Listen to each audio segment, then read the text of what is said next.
The subcommittee will come to order. Welcome, Assistant Secretary Newland and Director So.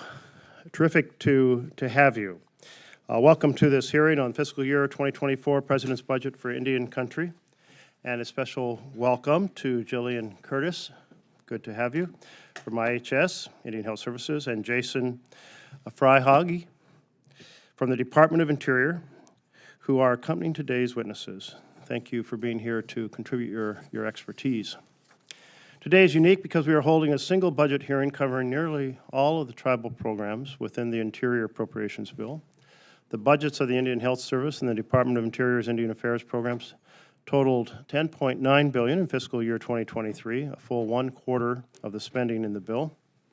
Appearing together for the first time in many years will help us cover a wide range of topics that are vitally important to upholding our trust and treaty responsibilities to tribes. It's imperative to look at a wide range of topics because those topics are so interwoven. The social determinants of health, for example, are often reflections of the conditions in which people are born and live. They're heavily influenced by factors such as education, employment, housing, community, culture, clean air, clean water, safety, access to transportation. This is where we see the critical interplay of Indian Health Services and the Department of Interior's funding support for tribal communities. Starting with Indian Health Services, IHS, the request is $9.7 billion for fiscal year 24, a $2.5 billion or 36% increase, a staggering amount reflecting the reality that the healthcare gap is serious and needs to be eliminated. A major driver is the $742 million increase to expand access to health care across all IHS direct service lines to reduce health disparities and improve health care. The IHS budget also includes $13 million increase to offer additional IHS scholarship and loan repayment awards to bolster recruitment and retention. I want to take a moment to highlight the significant achievement we made in fiscal year 23, providing advance appropriations for IHS. I'm quite pleased that we had that legislative achievement, and I hope the advance helps with the predictable and stable funding for years to come, and I look forward to working with you to ensure implementation functions as intended. Turning to DOI's tribal programs, the request includes $3 billion for the Bureau of Indian Affairs, a $483 million increase, and $1.6 billion for the Bureau of Indian Education, a $209 million increase. These investments are building blocks for continued economic development for the well-being of tribal communities. For example, the budget request includes $2.3 billion, $350 million above the enacted level for the BIA operation of Indian programs. This funding will support the stewardship of natural resources and energy resources, facilitating the delivery of community services and spurring economic development. For the Bureau of Indian Education, I am happy to see a proposed increase of $61 million for the operation of Indian education programs. This funding will help improve student academic outcomes, address maintenance needs, expand native language revitalization efforts. Teachers across the country dedicate each day to kids to provide them with the tools to succeed. I can think of teachers in my own experience who have helped shape my education and my life, as I'm sure all of us can. And I'm pleased to see an effort to address teacher pay parity within your proposal, as well as targeted investments to improve teacher recruitment and retention. I want to briefly turn to the in lieu of treaty fishing sites along the Columbia River. Thank you, Assistant Secretary Newland, for taking the time to visit these sites and for your cooperation in providing maintenance, law enforcement, and repairs. The construction of dams on the Columbia River flooded these traditional sites, displacing people who have relied on the river for thousands of years, and we need to help put the pieces back together, including making continued investments to establish these sites that are safe and accessible to tribal members. Finally, both budgets include a mandatory reclassification proposal for contract support costs and Section 105 leases, which I will refer to as tribal sovereignty payments. These are payments necessary to fully exercise tribal self-governance and are reasonable overhead costs to administer essential government services. I endorse the proposal to reclassify these funds to the mandatory side of the budget, where they legally belong, and look forward to working with you on this issue. Much of the work we do in Indian country policy is trying to put back the pieces of decades of failed policies by the federal government, and as we know, that is difficult. But what we can do is support tribal communities by making continuous investments in key areas like healthcare, governance, economic development, infrastructure, natural resource management, and public safety. It's not only the right thing to do, it's also our trust and treaty responsibility. Assistant Secretary Newland and Director So, you are both on the front line of that effort, and I'm happy to learn more from all of you today. And with that, I'd like to turn the microphone over to my ranking member, Senator Murkowski. Thank you, Mr. Chairman. I do note that the chairman of our full committee is here, and I don't know, I would certainly defer to you, Senator Murray. Great, thank you. Well, good morning. Appreciate the opportunity this morning to, as you note, Mr. Chairman, to have this subcommittee examine the proposed budgets for both IHS and the Department of Interior, the two agencies responsible for tribal programs under this subcommittee's jurisdiction. But we're doing it for the first time here in one hearing, so I think it's going to be jam-packed. We got a lot of ground to cover. I also want to point out that it's been several years now that we've had the opportunity to invite a confirmed IHS director to a budget hearing, so I'm particularly glad to have you here, Director So. I welcome both of you, Director So and Assistant Secretary Newland. This subcommittee has always worked together to fund essential programs that serve our tribes and Native communities, and whether it's health programs, economic development initiatives, education and workforce development, or critical water and sanitation infrastructure, I think we have made upholding the federal government's trust responsibility a bipartisan priority. It needs to continue to be so. In the last Congress, we secured advanced appropriations for the IHS. This was a long-held priority for Native communities. And we can't forget the great progress that we've made on these issues related to contract support costs as well as 105L tribal lease payments. I think this demonstrates that we can work together, and when we do, we're successful. As we look to write the FY24 bills, it is my hope that we can continue our bipartisan tradition to prioritize the needs of Native communities. The President's proposal for the IHS includes an increase of $2.5 billion above the FY23 level, while the request for BIA and BIE outlines approximately $692 million in new spending. The FY24 budget request increases almost every budget line, with the only exceptions being congressional priorities. So I hope that after today, we all have a better understanding of our respective funding priorities, because reconciling the President's requests, congressional priorities, and, quite frankly, the budget realities is going to take some compromise and a lot of dialogue. Many of the issues I intend to raise today will come as no surprise to you all. Within the BIA, ensuring adequate funding for PL 280 states to address the inequities among tribal courts remains a top concern of mine, as is continuing funding for Native language grant programs for non-BIE states and funding for missing, murdered Indigenous people. In addition to safeguarding funds for the above issues, it's also important to ensure that the small and needy tribes, that supplement receives sufficient funding and is properly managed. The current Tawahi pilot sites and recipients be made whole, and that tribal management programs are effectively contributing towards economic development while meeting natural resource goals. In the FY24 budget proposal, there's also an Alaska-specific proposal on subsistence, and that is to shift the Office of Subsistence Management from Fish and Wildlife to Indian Affairs. Secretary Newland, we've had an opportunity to discuss this in the Indian Affairs Committee. I've heard from a lot of tribal leaders and Native communities over the years about Fish and Wildlife Service not giving this important office the attention that it needs. So I'm going to be interested in hearing more just about the practical implementation of this proposal, how it addresses the concerns of all stakeholders, and the steps that you're taking to demonstrate that Indian Affairs can handle management of the rural subsistence priority for both Native and non-Native subsistence users alike. Similar to the Department of Interior's tribal programs, over the years, my IHS priorities remained pretty much unchanged, ensuring funding for VBCs, village-built clinics, facilities construction accounts, along with programs that support the Alaska Dental Health Therapy, the AHATs, our community health aid programs. These are all vital for Native communities across my state. And of course, at both BIA and IHS, contract support costs and 105L Lease payments, absolutely utmost importance. Ongoing questions surrounding these costs continue to spur court cases and trigger additional budget uncertainty. You know that as well as anyone. And it's for this reason, I would urge some caution in attempting to rename these terms just for the sake of simplicity. I think they're complex. They're legally defined budget issues that are rooted in statute, in regulation, and court cases. Our job here on the subcommittee is to appreciate and address the budget complexities without creating further confusion for the sake of political expedience.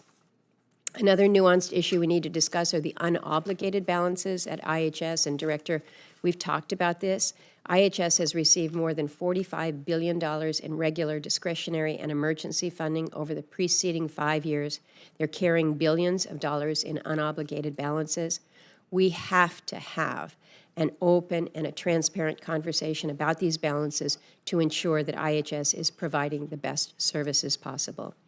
And then lastly, the chairman has mentioned advance appropriation. This is something that I've personally been supportive of over the years as an original co-sponsor of a bill with Senator Udall that jump-started that path to the inclusion of advanced appropriations in the FY23 omnibus bill. I'm somewhat disappointed that the budget proposal does not focus on a successful implementation of advanced appropriations, but instead, again proposes mandatory funding for IHS beginning in 2025 without any accompanying legislative text. We need to have that there. We all want the IHS to be successful and responsibly managed. So, Director So, I'm glad that you're in place to provide that leadership.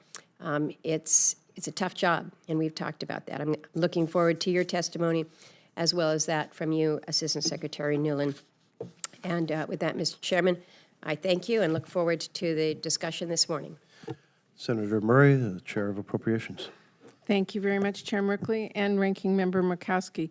We have a really important responsibility to get our funding bills passed in a timely and bipartisan way. And the clock is ticking if we want to keep things on track and truly return to regular order for the first time in years. I know members on both sides of the aisle are serious about making that happen, because if we are going to keep our nation strong and safe, we cannot let the investments that keep our nation competitive and keep our communities secure, including our tribal communities, fall into chaos or uncertainty due to political games. These programs are too important to shortchange, and this moment is too critical to let partisan infighting hold our communities and our country back. So it is important that we are holding this hearing today to make sure our nation meets its obligations to our tribes, honoring their sovereignty and providing the federal investments that we have promised. Because how we are seen in the world isn't just a matter of how much we spend on weapons, it is how we live up to our word. If we expect other nations to trust us, to live up to our global commitments, we have to keep our promises right here at home, too. And when it comes to our nation's commitments to tribes, we have a long way to go. Further, the reality is that for many of our nation's toughest challenges, the opioid crisis, the climate crisis, the maternal mortality crisis, and more, our tribes are getting hit the hardest. And yet House Republicans just voted to slash vital support for our tribes. Their Default on America Act would gut funding for tribal law enforcement, education, and health care programs. It would cut nearly $1 billion from the Indian Health Service, forcing more than 1,000 doctors, nurses, and staff off the job and cutting care for 2.5 million people. It would rip away essential services in tribal communities and seriously weaken BIA's ability to live up to its mission.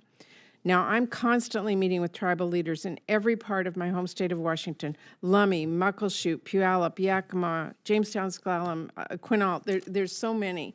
And I can tell you they certainly are not asking us to break our promises or cut off key resources. Our tribal leaders want us to invest in climate resilience. They want to make sure their communities are prepared for and protected from rising sea levels and raging wildfires, which are becoming much too common. They want to be able to work together to manage the forests and lands they rely on and help recover the salmon populations that are foundational to tribal cultures and economies. They want to provide the support people need to overcome depression, opioid use disorder, and other mental health challenges. They want to provide the health care people need to have a safe pregnancy and not die in childbirth. They want to end the epidemic of missing and murdered Native women and secure justice for survivors and their families. They want their rights protected and their sovereignty respected. And I do want to recognize Chair Merkley's leadership on tribal sovereignty payments and reiterate my support for his efforts. Now, I don't think this is any of this is too much to ask for, and here's what I hope all of my colleagues will recognize. Many of us will talk about listening to and prioritizing tribal voices here in Congress. Well, here is our opportunity to demonstrate that commitment with more than just words. If you support tribes, then support them with the funding that they deserve, because I know our nation is stronger when our tribes are stronger, and that keeping people safe, keeping our communities safe, has to include our tribal communities. So this subcommittee is extremely important, and I want to work with both of you to make sure we do that well. Thank you. Thank you very much. And we're going to jump right into the testimony, beginning with Assistant Secretary Newland. Thank you, Mr. Chair, Madam Chair, and Ranking Member Murkowski. It's great to see you. I appreciate the opportunity today to testify on the Department of the Interior's FY24 budget request for Indian Affairs. The President's FY24 budget for Indian Affairs is $4.7 billion. This funding represents funding for the Bureau of Indian Affairs, the Bureau of Indian Education, the Bureau of Trust Funds Administration, and additional programs within our office in the Assistant Secretary's hallway, as well as proposed mandatory reclassifications for contract support costs and 105L leases. Our request for the Bureau of Indian Affairs is $3 billion, and within that total, it includes $431 million for contract support costs and more than $82 million for payments for tribal leases, which are requested as current mandatory funding to ensure we can continue to make these critical payments and meet our other trust obligations. The budget for the Operation of Indian Programs account is $2.3 billion. The BIA continues to focus on the priorities of increasing sovereignty over tribal lands, advancing economic opportunity, ensuring public safety, and responding to climate change. The request includes $641 million for public safety and justice operations, an increase of $62 million in 1/4 of our Bureau Indian Affairs budget request. Operational funding supports the expanding tribal needs in policing, detention, and tribal courts. The budget includes a $33.5 million increase to the Criminal Investigations and Police Services line, which is specifically targeted to increase the number of officers and investigators on the ground in tribal communities. The request also includes $16.5 million to address the crisis of missing and murdered Indigenous peoples. As part of a proposed expansion to the Tuahe Initiative, our budget includes $1.9 million for the Office of Tribal Justice Support to provide technical assistance to tribes looking to develop and operate healing to wellness courts. These courts serve as alternatives to incarceration and provide a culturally appropriate forum to support those within the criminal justice system.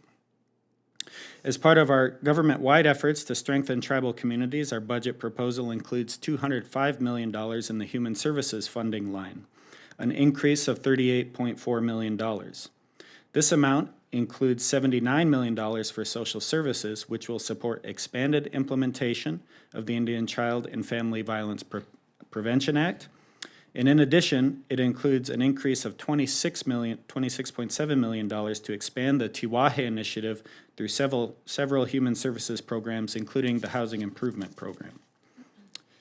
Our budget also includes a total of more than $201 million for trust real estate services activities, an increase of $42 million. Included within that is a proposal to protect tribal homelands through the Carcieri Fix, which will ensure that all federally recognized tribes have the ability to place land into trusts. We are requesting for the BIA $30.5 million for the Indian Land Consolidation Program. This program funding recognizes our ongoing need to continue to address fractionation of Indian lands.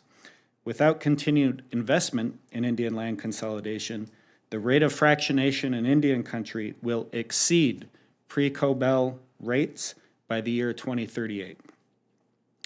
Our budget includes $12 million for the creation of a new tribal land and water conservation fund land acquisition program. During our LWCF listening sessions last year, one of the top priorities that tribes identified was direct access to LWCF funding for conservation and recreation projects without the existing requirement to either partner with or apply through states.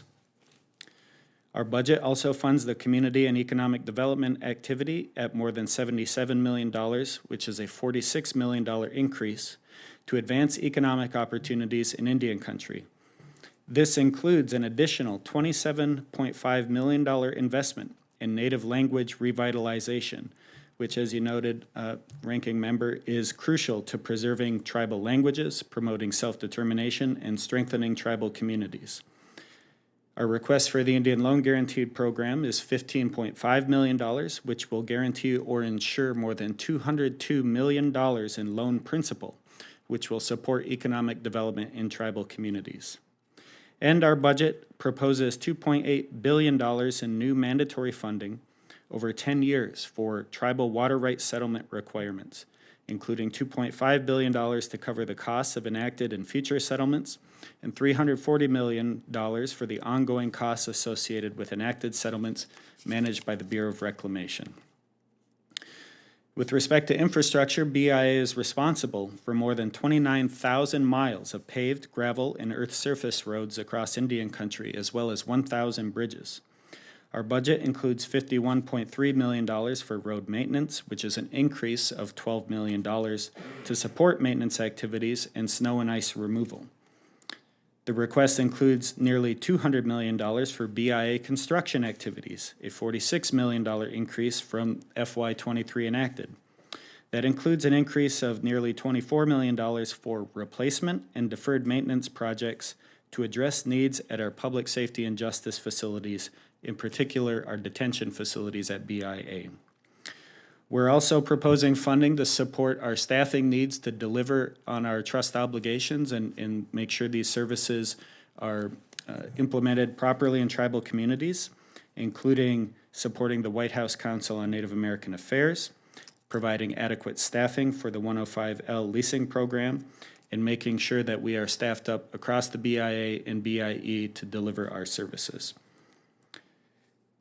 For the Bureau of Indian Education, our FY24 request is $1.6 billion, and that includes key investments to strengthen BIE's autonomy as a federal agency.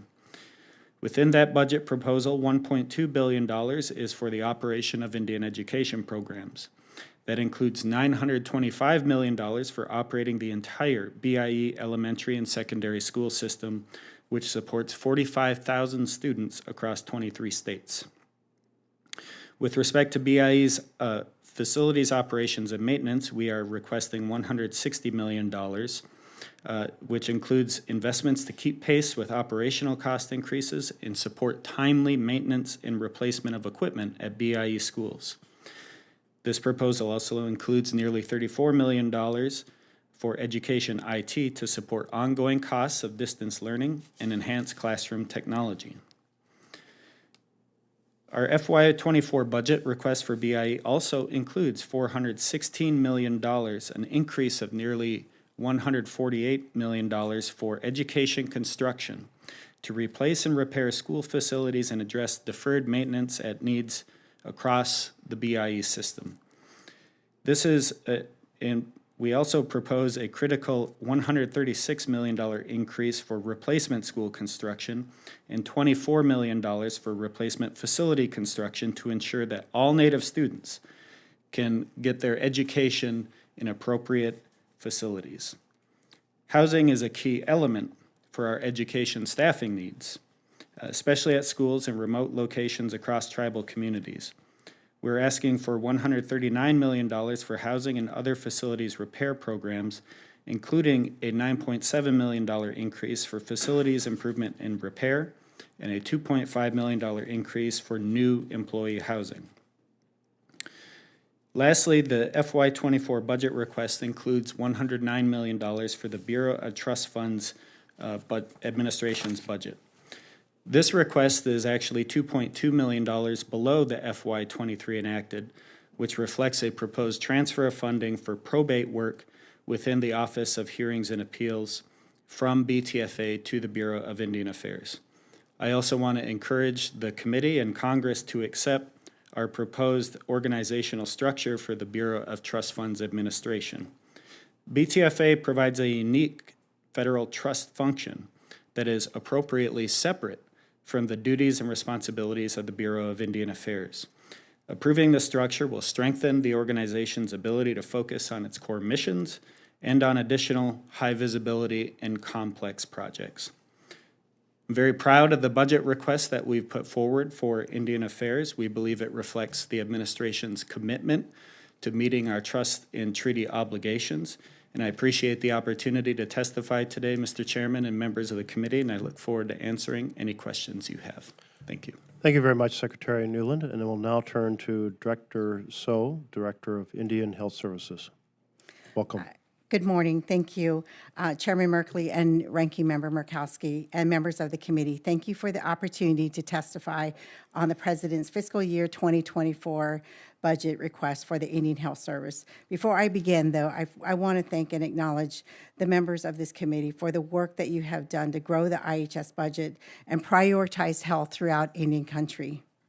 We are especially grateful for your work in providing IHS advanced appropriations in FY 2023 bill. This is truly a historic achievement and that will greatly improve the lives of Native American families throughout Indian country.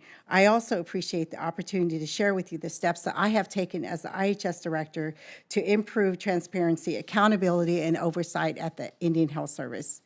As we seek additional resources and new funding authorities, it is critical that the Indian Health Service improve its internal operations to ensure safe, high-quality health care services and protect and support its relationships with tribes and urban Indian organizations. To that end, I have published the first ever agency work plan to manage high-priority topics, including enterprise risk management on January 15th.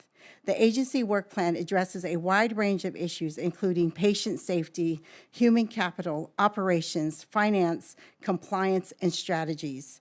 This work builds on our efforts to meet the GAO criteria for removal from the high-risk list. The Indian Health Service has already completed two major accomplishments on the work plan. First, I initiated a full evaluation of the agency's quality program in December of 2022, with primary focus of improving oversight and accountability and ensuring quality and safe care for our patients. Also in December, we were able to meet a major milestone, which was to standardize governance throughout the Indian Health Service structure and all of our IHS-operated facilities. What this does for the Indian Health Service for the first time is align the resources that we have to the responsibilities that we have through the Indian Health Service. By standardizing governing board practices at our direct care facilities supports a uniform approach and also supports oversight and accountability while increasing efficiencies. Basically, what this means is that all of our IHS facilities now operate under one set of governance. And so for me as the IHS director, I want to be able to scan the Indian Health Service at any given time to be able to evaluate what is going on out there in Indian country, and particularly at those sites that we are continue to be responsible for. And with that, with your support, the IHS budget has grown 68% in the last decade. We know that this type of growth is challenging to accomplish in a constrained discretionary funding environment. Over the years, the work with our tribal and urban partners underscore our shared goals to improve health outcomes for all American Indians and Alaska Natives. It is with this shared goal in mind that the administration approached the FY 2024 budget request for the IHS. We know that despite our shared efforts, IHS is still underfunded. This underfunding of the Indian health system directly contributes to the stark health disparities in our Indian communities. American Indians and Alaska Natives born today have an average life expectancy that is 10.9 years fewer than U.S. all-race population. Long-standing health disparities were compounded by the pandemic, with the American Indians and Alaska Natives experiencing disproportionate rates of COVID-19 infections, hospitalizations, and death. Addressing these inequities is a moral imperative for our nation and will require bold actions from all of us to ensure that we are upholding our commitments to Indian country. This is why the budget proposes to build on the enactment of the advanced appropriations for funding for the Indian Health Service and facilities accounts as discretionary. Beginning in FY 2025, the budget would make all funding for IHS mandatory. The administration continues to stand behind mandatory funding as it is the most appropriate long-term funding solution for Indian Health Service. We know that it's significant change that will take time and collaboration with Congress and tribes to accomplish. We believe that the change of this magnitude is overdue, and we must deliver for Indian country and in line with longstanding recommendations from tribal leaders across the nation. As noted in the GAO report, annual discretionary appropriations leaves IHS tribal and urban Indian health programs open to negative impacts from budgetary uncertainties. The President's budget would address the three core issues identified by GAO: funding, stability, predictability, and adequacy.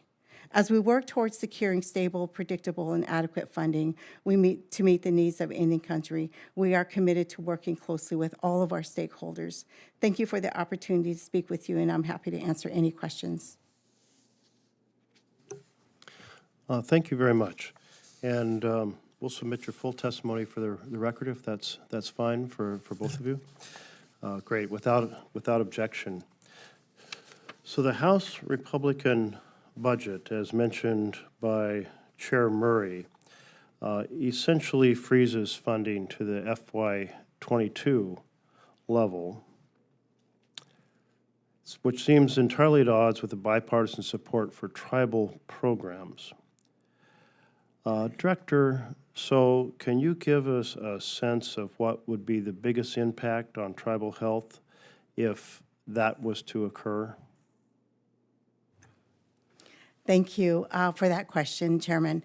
So any reduction in healthcare resources to Indian country would be devastating. We know that already today there's a severe impact on our tribal communities, as we've already noted earlier, the impacts of not only the ongoing COVID-19 and the subsequent services that will be required for long COVID, and moreover, the opioid issues, the mental health issues that are huge within Indian country. At this time right now, we are already at close to 40% vacancy rates for mental health support throughout the Indian Health Service. That is just trying to meet the mental health care needs of Indian country would be is desperately needed, and that any resources or any cuts to the Indian Health Service would just further devastate our situation in Indian country. I was really struck in your written testimony where you elaborated you mentioned in your oral testimony the 10.9 years life expectancy, lower than the general average in America, but then you go on to list many of those areas, including much higher rates of many forms of cancer. Anyway, there's a lot of work to be done there. And I do not want to see us moving backwards. One of the initiatives is to reclassify contract support costs and 105L building leases as mandatory funding. Now, that's kind of hard to remember. What are these contract support costs and building leases, and why are they mandatory, and what are the court issues behind them? It's, in fact, 2 cases have affirmed the federal government is required to reimburse tribes for these costs. So I've been referring to them as tribal sovereignty payments because that is easy to understand, to encapsulate those terms. And it's a much clearer description of what these costs are, that the costs the federal government must pay the tribes when they exercise their sovereignty to run their own programs.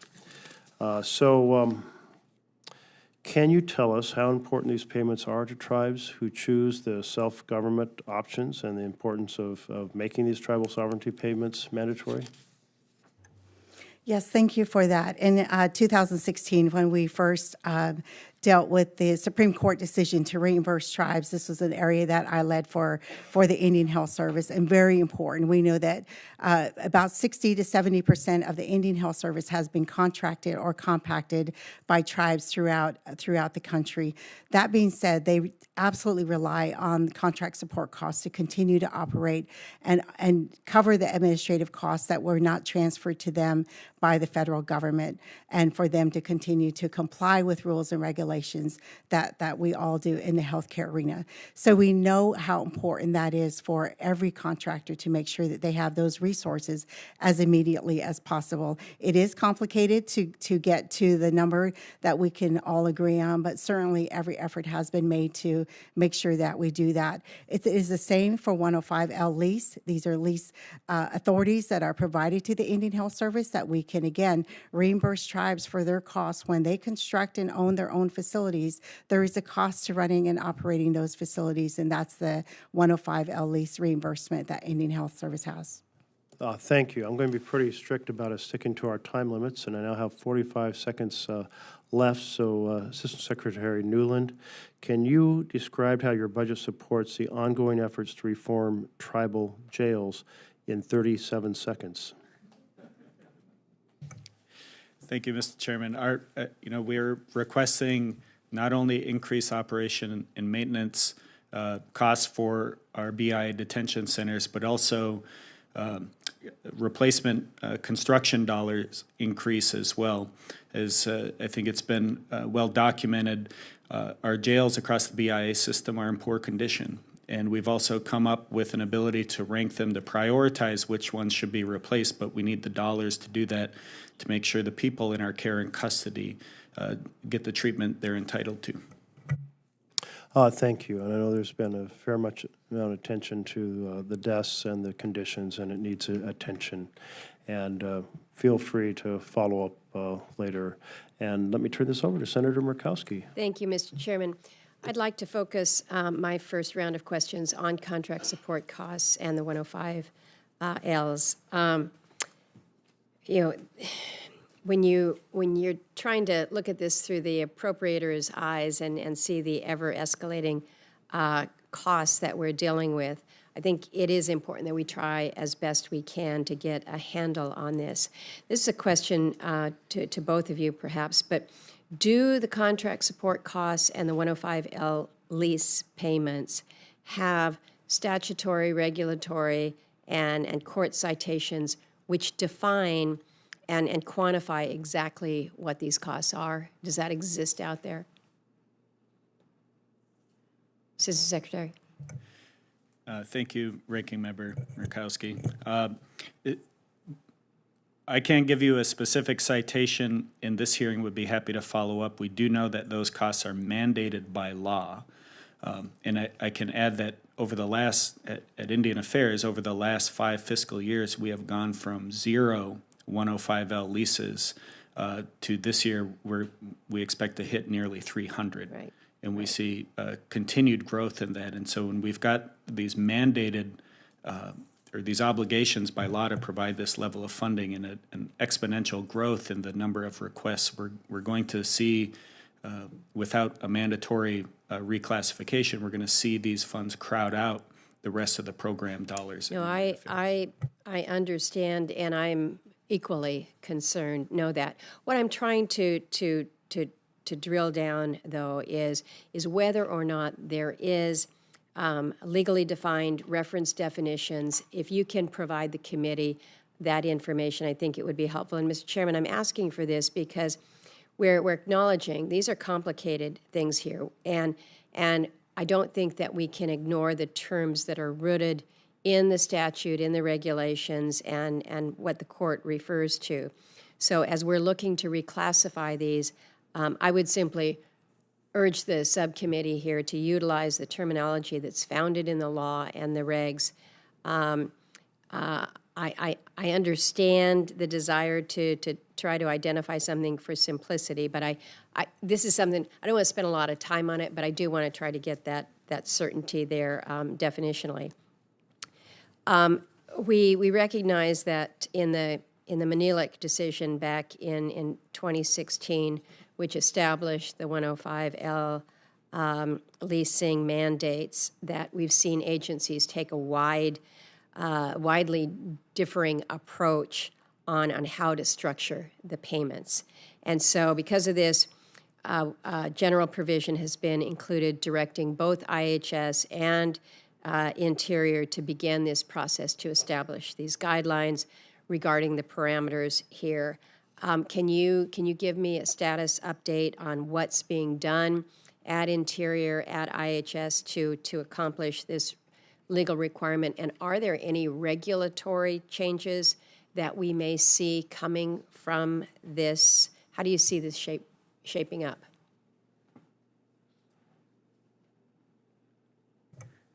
Thank you, Senator.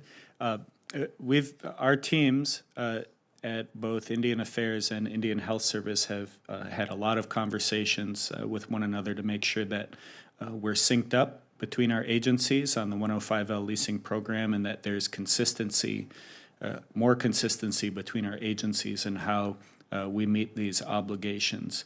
And we've also, through our budgeting process, been hearing from tribes about how to make sure we're meeting our obligations, and we are looking at a number of ways to make sure that we are speaking with clarity about how we meet these obligations. So let me ask then, because it's my understanding that we've seen a difference in how OMB and CBO interpret and score the contract support costs and the 105Ls. Do we know why we're seeing this, why the costs vary between the two scoring agencies, and what do we do about it? It's one thing to have alignment within the agencies, but if you've got different entities that are scoring things differently, are we trying to grapple with that one as well? Director So? Yes, thank you. For the Indian Health Service, we've done two things. One, we're moving the 105L lease to be a more centralized program to make sure, again, that we have that oversight. With regard to the scoring, though, we recognize that difference as well, and we are looking to schedule to coordinate and make sure that what the scoring that is coming out of the CBO and what we're doing is more aligned as we move forward. I hope we're able to reconcile that. Let us know if we can be helpful. Thank you. Thank you, Mr. Chairman. Thank you, Senator Heinrich. Thank you, Mr. Chairman. Secretary Newland, thanks to the STOP Act that was signed by President Biden into law in December, it's finally illegal to export objects of patrimony, sacred tribal items for sale in foreign markets. And these are items that have been obviously illegal to sell here in the United States for decades. But until December, sellers could take them out of the country, sell them overseas in auction houses with very little recourse. Senator Murkowski and I worked together for years to pass this legislation.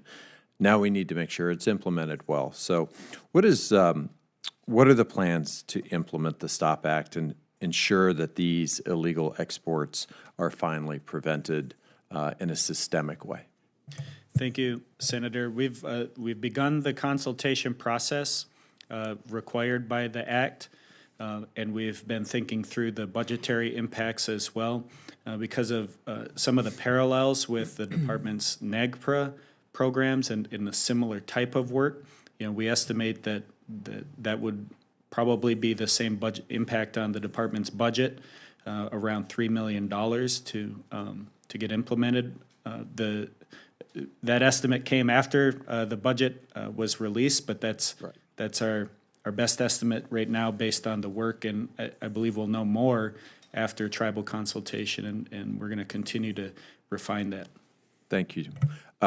Director, so as you know from our visit last June and your previous role as the Navajo Area IHS Director, the Gallup Indian Medical Center is in utter disrepair. Needs to be replaced. Everyone agrees on that. I know that IHS has been working with the Navajo Nation for the past several decades now to settle on a site to replace GIMC. I understand there have recently been productive conversations with Navajo Nation President Boo Nygren about finalizing that site selection. Can you just update us on when you expect a final site to be selected? Thank you for that question. Yes, I have already met with President Nygren on this particular issue and asked to make sure that we continue to have updates. I do have, we're scheduling another update with him just to make sure again that they fully understand, we all fully understand how important it is to make that final selection. The IHS will still go with the Rehoboth site at this point, but looking at also what we can finalize regarding the Merkley site. Of course, those two are the sites that we will continue to work with Navajo Nation on. It is my hope that within the next 60 to 90 days that we will have a final site selection determined for this, because we need to have that completed. So you're looking at both sites, and you think that 90 days from now you'll have settled on one? IHS has already concluded that the Rehoboth site is the site.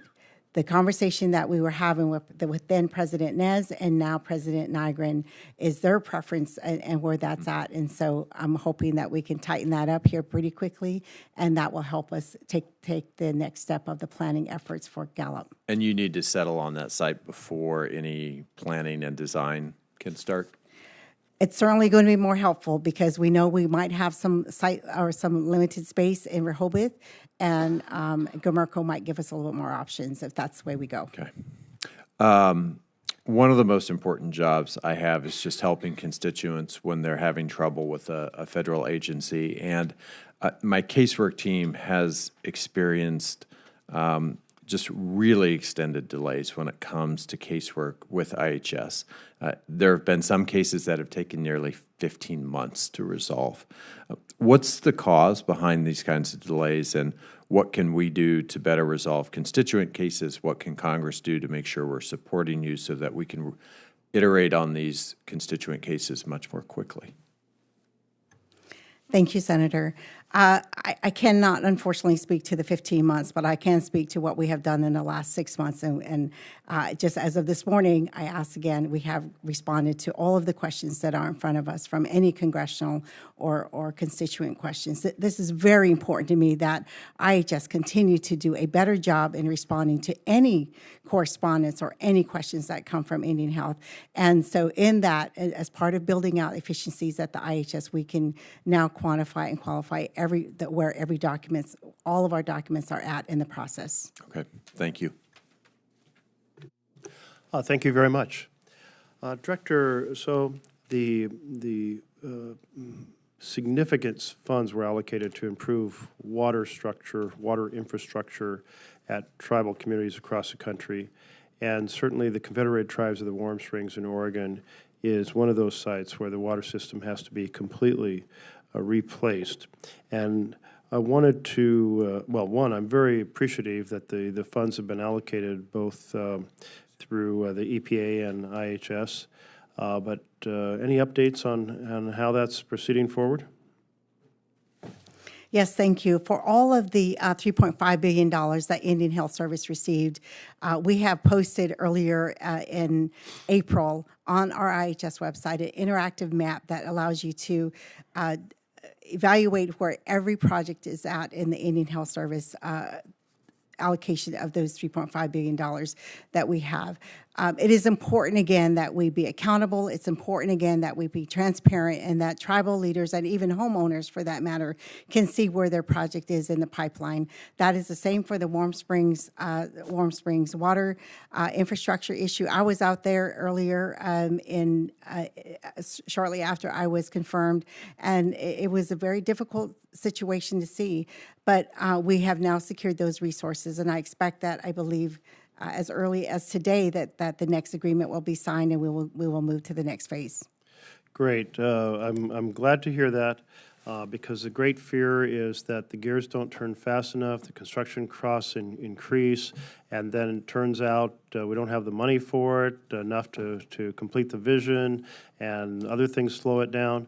It's just like, please, any extra attention you can give that Warm Springs project be much appreciated. I also wanted to turn to the Community Health Aid Program, a program that we're looking at in your proposal to expand to the lower 48 states. My colleague from Alaska undoubtedly has a sense of how that's been working in Alaska, but I do know that in Oregon and many states of the lower 48, huge shortage of healthcare workers. So could you elaborate on how this proposed expansion would work and how this money will really make that happen? Thank you, Chairman. So just coming off of a visit to Alaska, I was out there for the last 7 days, and I'll tell you that there's nothing more that can put the CHAP program into perspective other than being on the ground, to totally appreciate and understand the absolute remote locations that you can only get to by air in many instances to get to the services that people need is just crucial. And that's where the CHAP program is just impressive. And I was able to meet with many of the tribal leaders, actually see for myself and visit with the actual CHAP coordinators and CHAP professionals out there to really see how important that is. Within the last month, I have proceeded to move forward on the Portland area, which is, of course, Washington, Oregon, and Idaho, with them and providing them the ability to proceed on them. They were already, as I visited in Oregon as well, saw what they were doing on the DHAT side, which is the dental program side, and how important that is. As I mentioned earlier with regards to the challenges that we're having in mental health, that we're not, just like nurses and doctors, they're not out there, and we're going to have to really lean on the CHAP program that was built out of Alaska to make sure that we are going to meet the needs of Indian country. There is no other option for us at this point. So as we continue to move forward, CHAP program is a priority at the Indian Health Service, and getting that program stood up at the national level so we can continue to do what we do. What I am doing right now, though, is working with the Alaska tribal organizations up there to help us stand up our program nationally so we don't have to reinvent right now, that we don't delay anything as we move forward. I further anticipate that we will be moving out in not just the Portland area, but also in the Billings area, because I believe that they are next ready to go with that. So we are proceeding and wanting to spread this across Indian country. Great. Thank you. Secretary Newland, many of our tribes that were eligible for support for the criminal justice systems are not included, and we had $7 million in fiscal year 2023 to identify and bring some tribes in Indian country into startup funding for participation. I've received outreach from the Cow Creek, the Confederate Tribes of the Grand Ronde, the Klamath Tribes, Confederate Tribes of the Coos, Lower Umpqua, and Siuslaw in Oregon, and sent you a letter asking that these tribes be included in the tribal consultation process. Any update, and will you meet with these tribes and identify where they stand on their effort to be included in the program? Thank you, Mr. Chairman. I'd be happy to meet with them. I received those letters as well, and we generally keep an open door for tribal leaders and look forward to setting those meetings up. Thank you, and I hope the result of those meetings will be that these tribes that haven't been able to participate in the program will be able to get their feet on the ground and get started. Thank you.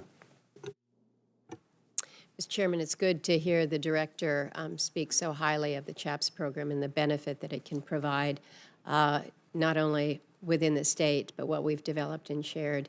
I would encourage members of the subcommittee to take a look at that program, and perhaps if we do a trip up north, we will definitely have an opportunity to look further, not only to the CHAPS program, but the DHAT program, where Alaska has really led as a model there.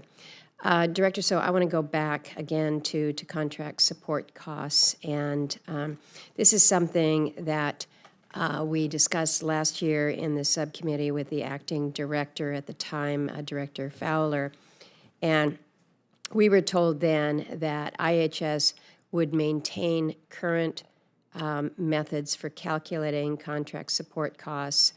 There was no plan to change any of those. But we've seen some recent court cases and some agency actions since that time.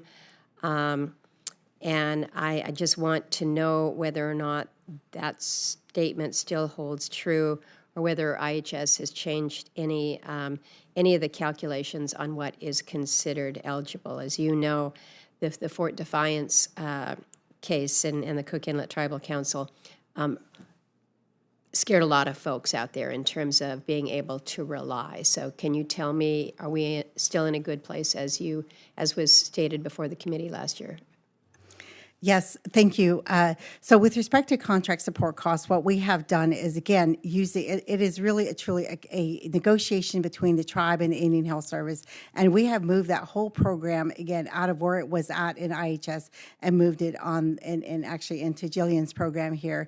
I want to have close direct oversight over that program. So two things, while we have not changed our calculations, I have directed our team to make sure that we get to the table with tribes and being able to use the most maximum flexibility of how we can get to yes with tribes. And so that's what I'm seeing, and I'm hoping that as we move forward, we will continue to do that for our tribes. During the COVID pandemic, and as I was out in my previous role, I absolutely appreciate how important those monies are to make sure that they support Indian country, and particularly tribes that contract and compact. With the increase in costs across everything, whether it was nurses and doctor contracts or supplies, there is a cost to doing business, and that's what that has to cover. And so maximizing and bringing flexibility to how we interpret the rules and the regulations is what's critical right now, and I'm hoping we're moving that. I really appreciate you saying that, because that's what folks are relying on, is that stability and that clarity. We had heard that there were some pending court cases regarding contract support costs and third-party billing that could have impact on CSC funding. Can you elaborate for the committee what you're hearing? And what the potential impact might be. I don't want you to be too speculative because we don't have a lot of time, and I want to move to a couple other issues here, but are you hearing the same thing? Yes, we're hearing the same thing, and I've already set up a team internally to start looking at how we might address that when and if that decision comes down. Good, appreciate that. In my opening, I mentioned my support of advanced approps. Where we are right now, though, again, we're talking about a proposal to move the entire agency to mandatory funding, yet there's no legislative proposal to shift this mandatory appropriations in the budget proposal. So are you anticipating transmitting authorization language for the proposed shift? Have you identified how you intend to pay for this shift to the mandatory side? Thank you, Senator Murkowski, for that important question. We are working as a department with OMB on tribal consultation that will take place in early June on the mandatory proposal. And we're hoping that through that process and the dialogue with tribes, it will better inform a potential legislative package. And of course, we want to keep the dialogue open with the authorizers in Congress, as well as our appropriations partners, to inform what that package might also look like. So we're looking to take a collaborative approach on developing that language. But at this point in time, you're not prepared to transmit any authorizing language, it doesn't sound like. Not at this time, no. Okay. All right. I'm 3 seconds from my time, so I will defer to the chairman here. Both of us have a great interest in these programs. We have a lot of tribes in both of our states, and a lot of work to be done on many fronts. We talked previously about the CHAPS program. Certainly nurses is another challenge. And Director So, in your budget, you propose $1 million to create a new nurse preceptorship program, provide training, development, and on-the-job support. And the term in the description is to improve replacement rates. But I kind of, from the context, I think maybe replacement, but also retention of nurses. Do you have a high loss of nurses in their initial year or two of work? And of course, I know you have a big deficit of many openings. So how would this nurse preceptorship program change either attracting nurses or retaining nurses? Thank you, Chairman. So two things that I would point to. Number one, we were already in a deficit of nurses before the pandemic, and then we are now where we are with loss of additional staff. Not only that, we have, as we talked about yesterday, we have the baby boomers that are now going to opt out of the workforce, and then really trying to replenish that. So we want to be able to use these resources that we have asked for to make sure that we build a solid retention program as well as training that is needed. In many instances, there's times when we have staff that come to us with not a whole, maybe coming right out of school, and that preceptorship, that training is absolutely important to get them integrated into the healthcare facility, understanding how the system works and those things. And so, and that's part of retention, because if we just throw people into a job, we're likely not going to keep them if we treat them that way. So really looking at that front end, what can we do? How can we do this to make sure that we meet our needs as well as the applicants' needs? You know, my wife is a nurse, and I recall how different it is to go from the school setting to actually being full-time on the job. And I think this is particularly challenging in tribal settings where people may be more remote, have fewer folks nearby to assist. So I look forward to learning more about that. Assistant Secretary Newland, I want to turn to the issue of land acquisition for landless and land-limited tribes. You have a proposal for $12 million for a tribal land water conservation fund, an Indian land consolidation funding. I assume this would come from the general LWCF fund, but you can expand on that. And your budget states that factors other than conservation need to be considered for tribes to grow their land base. So can you expand on what it means for a tribe to be land limited, who exactly would be eligible for this funding? And, for example, would terminated tribes who are ultimately restored with less land than they began be at the top of the list, and so forth? What is the broader vision for this? Thank you, Chairman. So with respect to the General Land Acquisition Authority, when Congress enacted the Indian Reorganization Act nearly a century ago now, it authorized the Secretary of the Interior to directly acquire land for tribes and included an appropriation for that. And that appropriation authorization, has remained the same ever since. I think it's $2 million in 1934. And so we've requested an increase in that and the ability to make good on that commitment from the United States in the Indian Reorganization Act to assist tribes in reestablishing a homeland, particularly for tribes that don't have any land. Often the first trust acquisition is the most difficult and the most expensive. And then assisting other tribes that have very limited land base. So our vision for that is to assist those tribes that are federally recognized but don't yet have any land base for simple things like government administration, public safety, basic housing for their tribal members, and establish that initial land base. So do you envision then setting out a set of priorities that would help you sort through the applications to determine kind of who's at the top of the list? Thank you, Mr. Chairman. We're actually engaged in consultation with tribes right now on the best way to implement that program, but we want to make sure that there are some guidelines or standards in how we go about implementing that. Thank you. And Director So,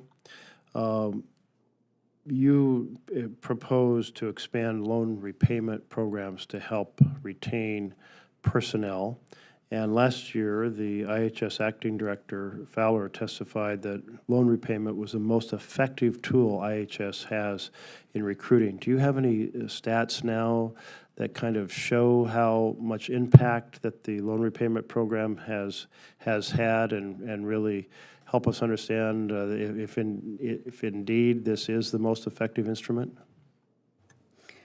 Senator, we will circle back to you with respect to that, but I will add one other part of that.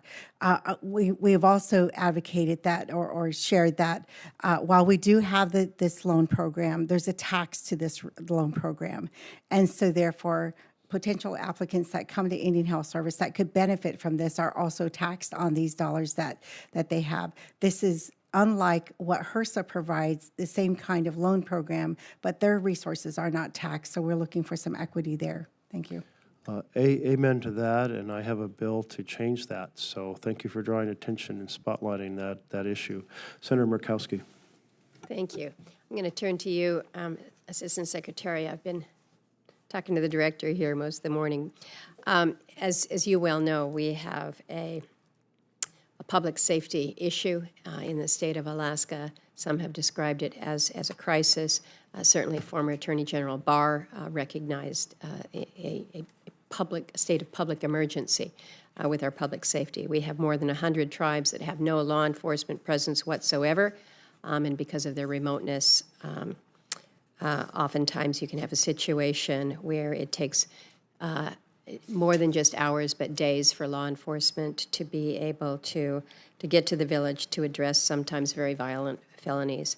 I know you're aware of these law enforcement challenges, but can you share with the subcommittee how much funding is being devoted to the PL 280 states for law enforcement, where that funding is coming from? Thank you, Senator. I was actually in Anchorage week before last at the Not Invisible Act Commission hearings, and I spent 2 days hearing from community members across Alaska just about the most heart-wrenching stories that really flow out of this crisis, and it impressed upon all of us the urgency to act and how dire this is in many communities, I was glad to be able to hear those stories directly. In our budget, we are requesting it's $21 million for tribal courts in public law 280 states, tribal courts play an important role in public safety, not only on the back end but on the front end. When we're talking about some of the family law cases, the wellness courts, we're also working to fund 3 wellness courts this year in Alaska. I was a tribal court judge before serving in this role, and we established a wellness court, and I've seen firsthand the difference that can make in keeping folks from coming back into tribal court over and over and really intervening before somebody's substance abuse or mental health issues grow into more serious crimes and violent crimes, and so we're trying to fund that on the front end. With respect to the number of dollars that we're requesting for police in public law 280 states, I'm actually going to ask my Deputy Assistant Secretary Jason Freihage to well, maybe what we can do is we can get that from you after the hearing. You mentioned being there in Alaska for some of the hearings and discussions on murdered and missing. I'm glad that you were there. I'm glad you heard it directly. I'm glad that you were impacted by it. But I am somewhat confused then as we look at the president's budget for MMIW activities. We're only seeing enacted levels here. And you've certainly seen it from the Alaska perspective. It's not just Alaska. The chairman comes from the state of Washington that has also identified significant levels of murdered, missing Indigenous women. What's the rationale between with just enacted levels when it comes to MMIW across the country? Thank you, Senator. So the missing and murdered unit, which I believe is what you're referencing, is even with last year. We are still in the process of building out that unit. We're funded right now for, I believe, up to 63 positions, and we've been able to fill now more than half of those and continue to build that out. And when we do, we will have staffing.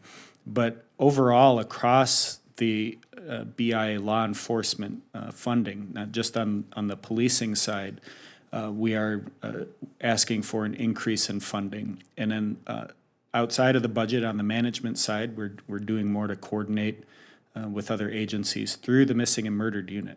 So I just want to make sure I'm not misleading folks that this isn't a priority, because it is for us.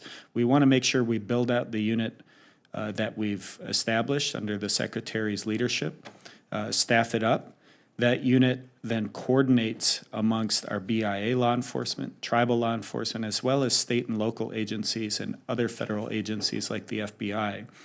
And so the funding level is not a reflection that it's not a growing priority.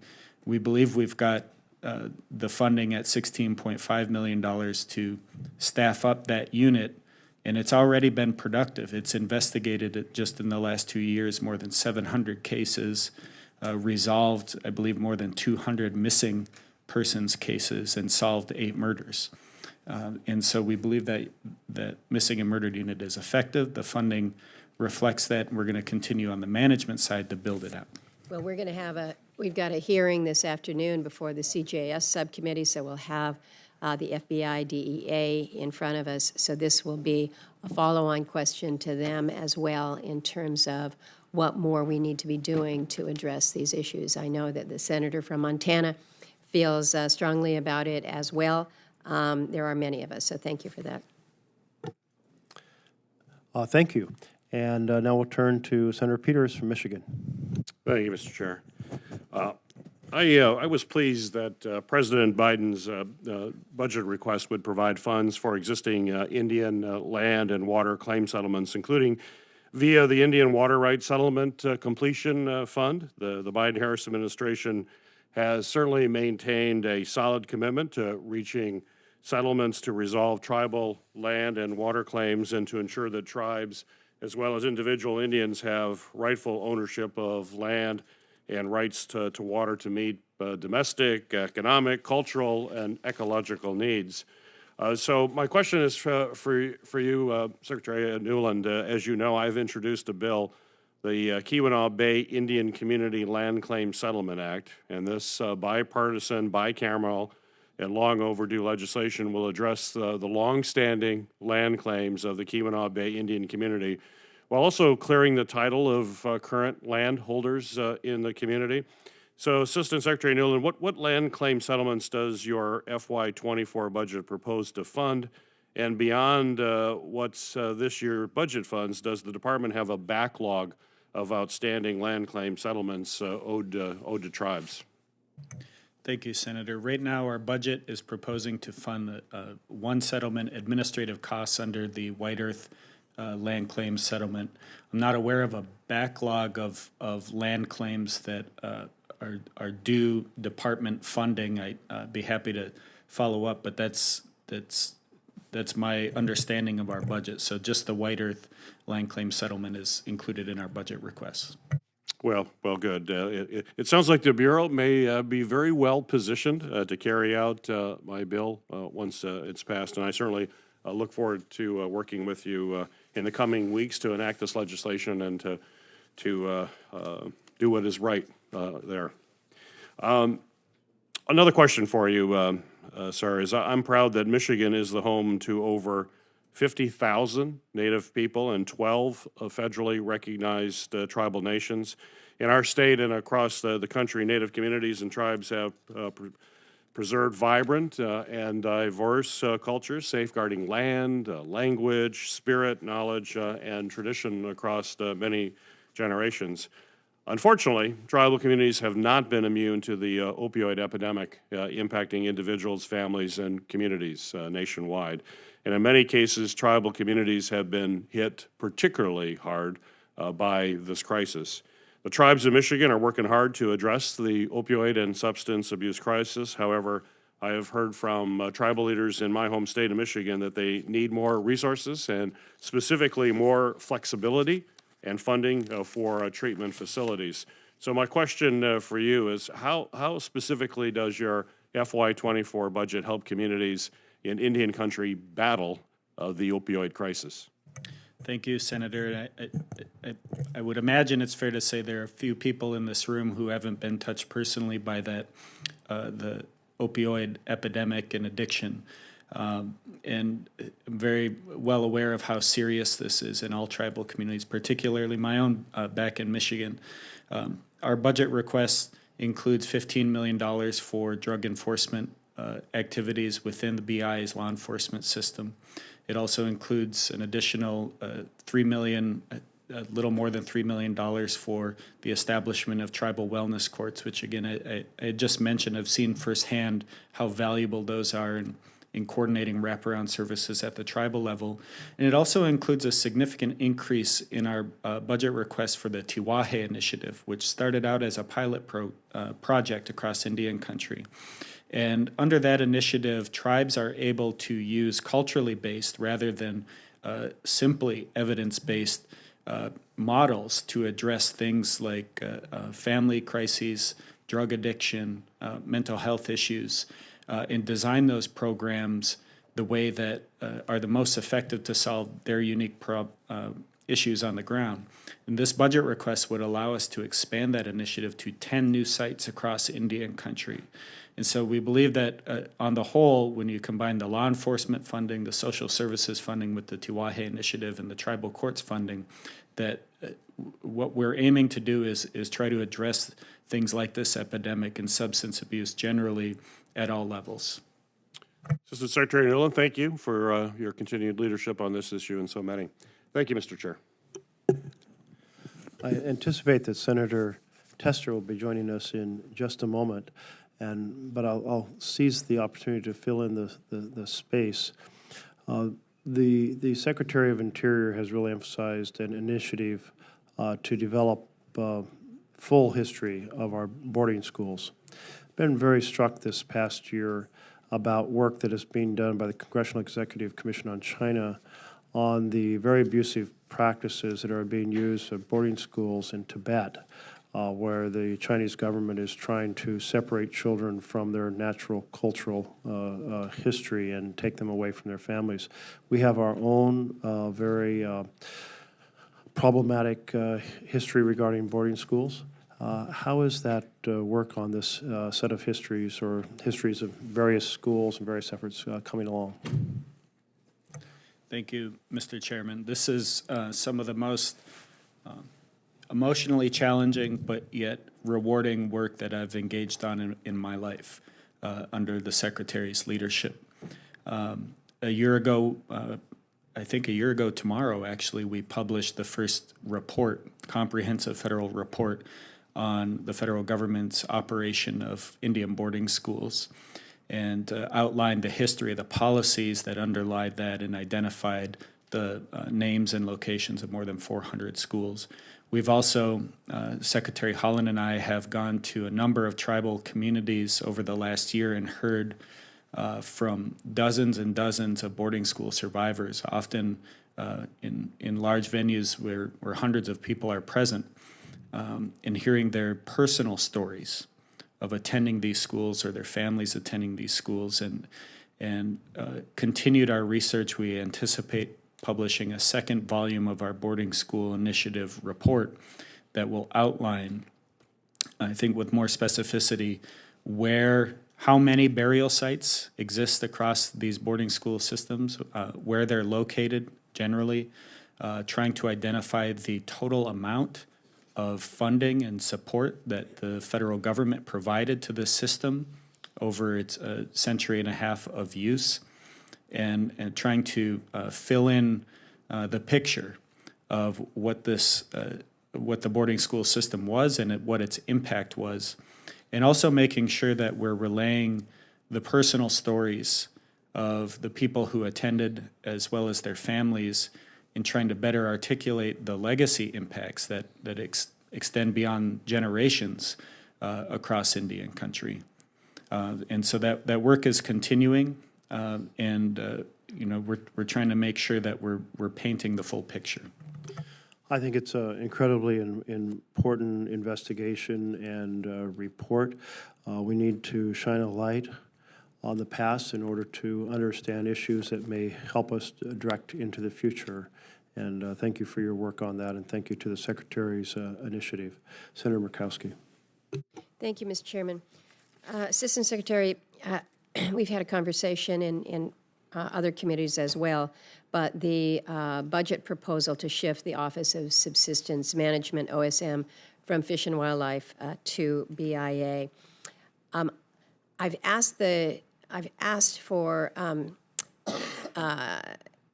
a response in writing, but I'm wondering whether or not the department and Indian Affairs can achieve the goals that they're seeking as outlined in the budget proposal without moving the office from Fish and Wildlife to Indian Affairs, whether or not the goals that are sought here, and certainly the goals that I'm hearing from tribes and Alaska Native leaders, whether or not we can do all this within the federal subsistence management program. So can you just share quickly with the committee here why you feel it has to be moved to the office of the secretary?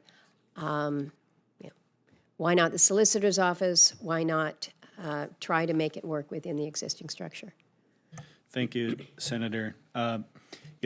Just initially, I think as you're aware, no doubt, we have heard consistently from tribes across Alaska about whether they're on the North Slope or any southeast and everywhere in between, about the desire to move the Office of Subsistence Management out of the Fish and Wildlife Service. And that, of course, begged the question about what's the appropriate home. And in those consultations and in conversations that we've had with tribal leaders and folks from across Alaska, the driving concern behind that was a desire to better align the Office of Subsistence Management with our federal trust responsibility to protect the way of life for Native people. And we've considered a number of options. Within our office, the Assistant Secretary for Indian Affairs, we operate a number of programs directly, which is unique within the department because not all of our programs are housed within the Bureau of Indian Affairs or the Bureau of Indian Education. So we have the Office of Self-Governance, for example, that reports directly to the Assistant Secretary, the Office of Indian Economic Development, and many other programs.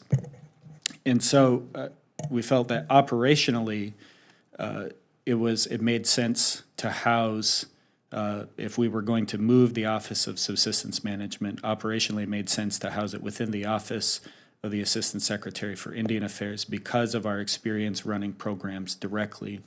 That is not necessarily true of many other places at the Department of the Interior.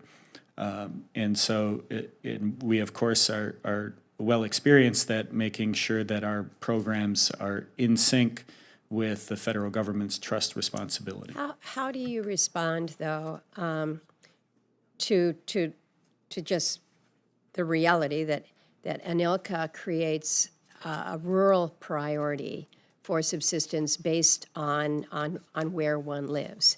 And so I'm sure you've heard concerns on the other side that this is not just about Alaska Native peoples, but it is rural subsistence users.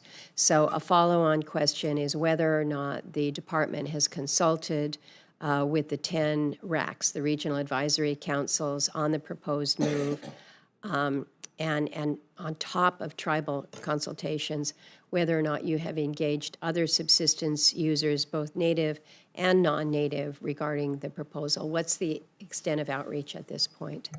Thank you, Senator. Our tribal consultation obligation and mandate flows out of the unique trust obligation, and, right. and I know you understand that. So it's different in nature the way we engage the public in other ways. I have participated in a number of RAC meetings since the announcement and expect that I will continue to do so. And we want to make sure that we're not hiding the ball from folks and that we're hearing directly from folks. And I've heard some of those concerns. And if I can just add on, Senator, I'm aware that there are folks saying why Indian Affairs, because ANILCA is for all rural users. There isn't a neat or perfect home for a program like the Office of Subsistence Management. We are aware that ANILCA also speaks directly to the rights of Alaska Natives to maintain their subsistence way of life and with our general trust obligation. And we feel that with all things considered, particularly with what we've heard at the department over the last decade, the call to move the Office of Subsistence Management, that this is the best structure to align all of the goals under ANILCA. And we also feel that we can meet those legal commitments to non-native rural users. We operate through the Bureau of Indian Affairs a number of programs that directly benefit non-natives across Indian country. I think most notably our irrigation program. Most of our irrigation facilities, or many of our irrigation facilities, serve mostly non-native users. And so, it's not a strange obligation for us. And ANILCA, the statute says what it says, and we believe that we can fulfill those obligations. Well, I appreciate that. And, I'm certainly hearing from the Native leaders about the need to prioritize tribal participation within the conservation and the cooperative management. We're hearing the same things, but we're also hearing the concerns from others, so it's good to hear you express this. I would hope that you would agree that this proposed move is a reorganization that's defined by the committee's reprogramming guidelines, and so therefore would be subject to Appropriations Committee approval. Concur? Yes. Good. Thank you, Mr. Chairman. Thank you. Senator Tester. Mr. Chairman, Ranking Member, I want to thank you for your patience. I appreciate the ability to ask a few questions because this is important stuff. Assistant Secretary Newland, I want to thank you for coming out to Montana to meet with the tribes and see the conditions that we're having with law enforcement there. And so I appreciate it. It is clear that we need more resources going on the ground. We need more police officers. We need more people. So can you tell me what the BIA has done since your meeting with Northern Cheyenne to improve officer recruitment, not only for that reservation, but for all of them? Thank you, Senator. And I've enjoyed my trips out to Montana. Yeah. In fact, I spoke with some of the Fort Peck tribal leaders here and expressed my desire to get up there. Because I haven't been there. But related to law enforcement, we've made a selection for a chief of police at Northern Cheyenne, and that person is expected to start next month. Right. And we continue to work through some of the difficult issues directly with Northern Cheyenne. I know one of the related issues is staffing at the Rocky Mountain Regional Detention Facility. Yeah.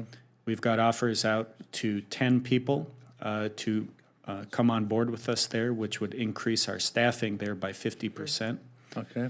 And we have also set a hiring goal across BIA law enforcement for this fiscal year of 138 positions. And the question becomes, how do you reach that goal? And this is really important. And, Northern Cheyenne may be the tip of the spear, but there's problems in everyone. In fact, we got folks from Fort Peck here today. We appreciate them coming in. They will tell you the same stories you heard in Northern Cheyenne, okay? So we just need more people. And so anything you can do, and if you need our help on how you get aggressive with hiring, don't be afraid to ask, because I think this is really important. 638 programs are pretty successful. Those are the ones, and correct me if I'm wrong, that are run by the tribe, correct? Yes. Yes. The federal government, how do you, if a tribe decides to do their program on their own, how do they get their money? Is it based on per capita, or how's it based? It's based on the level of services and funding that we would expend for providing those services. Okay, directly. so that's what I wanted to hear, so let me flesh that out a little bit. So let's say you spend $100,000 with the BIA providing law enforcement. If the tribe takes it over, do they automatically get $100,000, or do they get something less than that? Under the way the law is written, as I understand it, is we are supposed to negotiate with them for that amount plus contract support costs. Okay, so let's talk about on the ground. How does that translate? Because you know where I'm going with this. I hear from tribes that say, hey, the BIA is spending $1 million and they think we can run this same program for half that money. Are they lying to me, or are they telling me the truth? Senator, it's somewhere. I'm not saying anybody's lying to you. That's good. But the reality of the way this works is that with 638 contracts is our existing obligations across Indian country in determining secretarial amounts for tribes that, Yeah. that came in early affects our calculation. So for I would just say this, and I think this is on you. You're a good man in this job, and I appreciate the work you do. Thank you. But if you've got a tribe that's complaining about not having enough resources, at a bare minimum, you should look and see what the BI is spending before they took that contract over. Add some inflation to it, because that has impacts, and get them the money. Because you can't run a police department on air. It takes dollars, and it takes people, and people cost money. Thank you for the work you do. Thank you. Continue to stay on this. This is a huge issue. Director Sal, I've heard from Blackfeet Tribe in Montana, their current vacancy rate at their local IHS facility. Listen to this, 50%. They got as many people gone as they got working. And it could take a long time. I'm not going to give you time. It'd take a long time to get folks on board. Is there anything that you're doing to expedite the hiring process? You know, Blackfeet's a challenge, but everywhere in the country, once again, Fort Peck's back there, they can tell you the same story there. What are we doing to expedite hiring? Thank you, Senator, and good to see you again. So a couple things that we're doing at the Indian Health Service. One, I referenced earlier the work plan that we have posted on the IHS website. And one of those areas that we're focusing in is on workforce and trying to make sure that we're maximizing all of our resources to get the people that we need at the table. However, as you said, overall, IHS has a 28% vacancy rate throughout every category of staff. 40% for mental health providers is also what we're looking at within that. It's in a within that. crisis. What I need to know from you, though, is we prioritize it, but what the hell does that mean? What are we doing to So- get people on board? And So- once again, not unlike law enforcement, if we need to be a help on this committee, tell us what we need to do so you can bring more people on to Indian Health. So we continue to strategize in terms of how we improve this, and that really is streamlining the onboarding process in the front line. At this point, we are looking at every resource that we can, using social media, using the technology that we have to get information out there regarding the jobs that are open.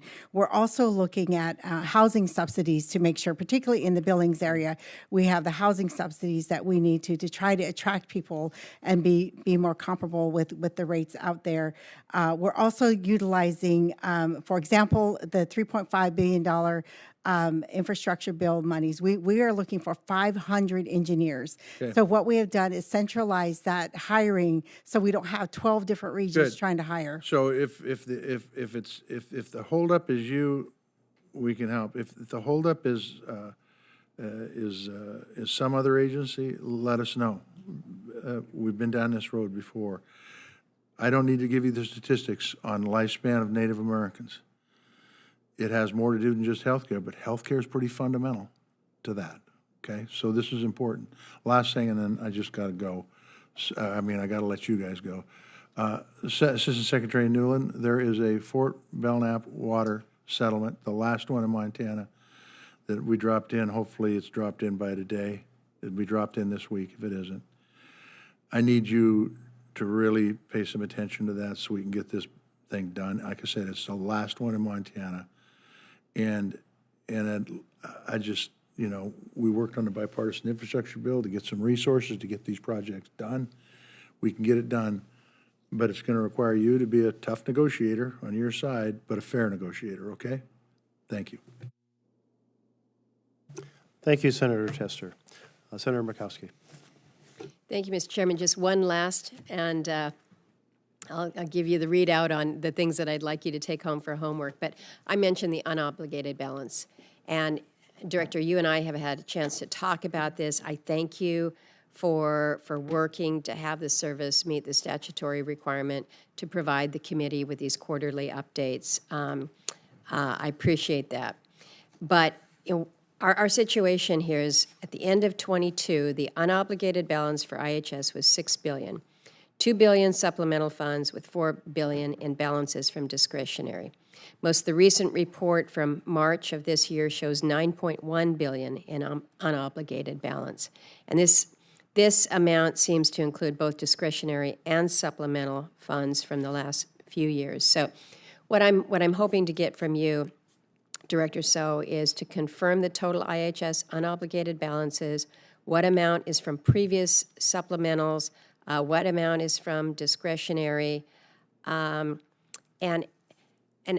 I'll take that for the record here because I think we need to look at these numbers. But one thing that I would ask you to provide is why IHS is reporting such large balances. This again is something that you're working on. I know, I appreciate that, but we've got to look at it from our oversight perspective here and try to understand what's going on, how this money is distributed and tracked, and really why the financial system is showing such large balances. So if you can get the specifics to the committee, I would appreciate that.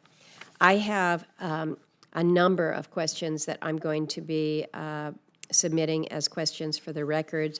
One relates to purchased and referred care. I was able to meet with Valerie Davidson, the head of ANTHC. I'm sure when you were up in the state, she raised the issue about when payments when patients are receiving care authorized under the PRC program.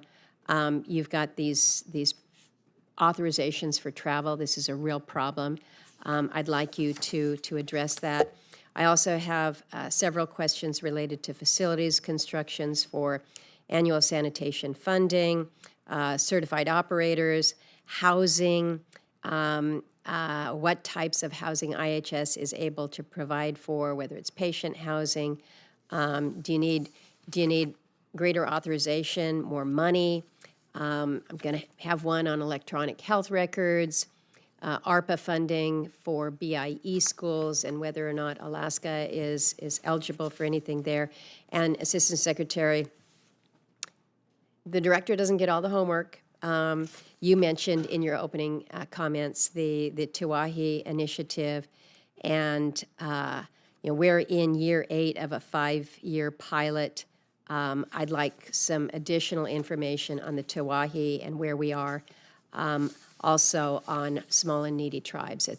That's an account that I pay very close attention to. So you'll be seeing those as QFRs, as I'm sure you will be seeing questions from other members of the committee. But thank you for the time that you've given us. And Mr. Chairman, thank you for the latitude in asking so many questions today. But there's a lot out there. Thank you. There are indeed. And speaking of questions for the record, the hearing record will be open until the close of business on May 24th of this year. Thank you, and this hearing is adjourned.